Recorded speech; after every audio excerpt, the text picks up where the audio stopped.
नमस्कार, मैं उद्धव कृष्ण, आप लोकल 18 देख रहे हैं। देखिए, शिक्षक भर्ती पर विरोध थमने का नाम नहीं ले रहा है। डोमिसाइल नीति को लागू करने के लिए लगातार शिक्षक अभ्यर्थी विरोध कर रहे हैं। आज हमारे साथ डॉक्टर गुरु एम रहमान हैं, तो आइए उनसे जानते हैं कि इस विषय पर उनकी क्या राय है, क्या कहना चाहते हैं। अब बने रहिए लोकल 18 पर। देखिए, एक बात तो मैं स्पष्ट रूप से आपको बता दूं कि बिहार में जो बीपीएससी से परीक्षा आयोजित होने की बात उठी, यह बात कहा गया था कि जितने भी सीटेट अभ्यर्थी हैं, जो सीटेट पास कर चुके हैं, बीएड हैं, उनको सरकार नियोजित कर लेगी। एक लंबे समय बाद छठा चरण का परीक्षा हुआ, उसमें बहुत सारे बच्चे फेल कर गए, उनको सातवें चरण की मांग करते रहे। अचानक बीपीएससी के द्वारा परीक्षा लेने की बात की जाने लगी और बीपीएससी के द्वारा परीक्षा ली जा रही है। तो निसंदेह माननीय लालू प्रसाद यादव के समय 3 बार इस तरह की परीक्षाएं आयोजित की गई है, जिसका संचालन बीपीएससी के द्वारा हुआ है और वो शिक्षक बिल्कुल सफल रहे हैं। चाहे स्कूल में रह गए हो तब, या बिहार लोकसभा में चले गए हो, यूपीएससी में चले गए हो तब। उसके बाद 19 साल के बाद एक लंबा अरसा से ये बात चला रहा था बीपीएससी से लेकर। हमको भी खुश हुई एक गुरु होने के नाते, क्योंकि सरकारी स्कूल की स्थिति बदलती।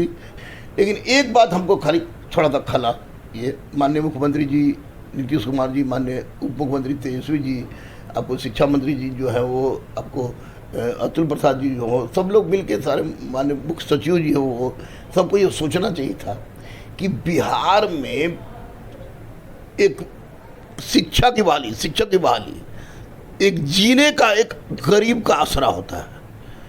और ये आसरा बताया है आप ही ने, क्योंकि 3 बार तो माननीय लालू जी के समय में बीपीएससी से परीक्षा हुआ, उसके बाद आप मुखिया से परीक्षा हुआ, ऐसे हुआ, अंक दिखा के परीक्षा हुआ, जिसका जितना ज़्यादा अंक उसको उसकी नौकरी हो गई। बिल्कुल गलत बात है। अंक किसी भी तरह से लाया जा सकता है, योग्यता अलग बात है। जब बीपीएससी परीक्षा लेगा तो योग्यता के आधार पर लेगा, ये बिल्कुल सही बात है।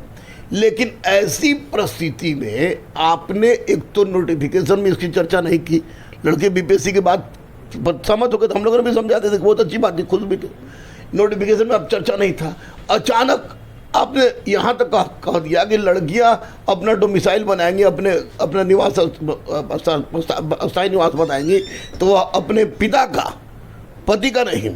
लड़कियाँ इसमें दौड़ी, लड़का अपने दौड़ा। सरकारी कार्य में कितना बाधा होती है, आप जन्मे करते हैं दौड़ने के बाद। ये बना के जब आए तो अचानक कर दिया कि भाई अभी डोमिसाइल की कोई आवश्यकता नहीं है। तो मैं गुरु होने के नाते माननीय मुख्यमंत्री जी से, माननीय उप मुख्यमंत्री जी से, माननीय अतुल प्रसाद जी से, माननीय आपको चंद्रशेखर जी से, माननीय आपको के पाठक जी से, माननीय मुख्य सचिव जी से, एक आमिर सवारी सर से एक विनती करूंगा कि इस बार बच्चों को के साथ बिहार में जो बेरोजगारी की स्थिति है, दयनीय स्थिति, भयावह स्थिति में हम लोग हैं, बिल्कुल भयावह स्थिति में है। मैं बिहार की बात कर रहा हूँ, बेरोजगारी तो सब जगह है, लेकिन बिहार की स्थिति को मैं देख रहा हूँ। मैं एक शिक्षक हूँ, तो शिक्षक होने के नाते मैं देख रहा हूँ भयावह स्थिति में बेरोजगारी है। और बहुत सारी बच्चियाँ, जो बच्चियाँ आज पढ़ रही हैं, नीतीश जी की देन है। और बहुत सारी बच्चियाँ सीटेट पास कर गई हैं, 15-15 साल हो गया है। उन लोगों के साथ इस तरह का व्यवहार करना, डोमिसाइल नीति को हटा देना गलत है। अगला बार से हटा दे।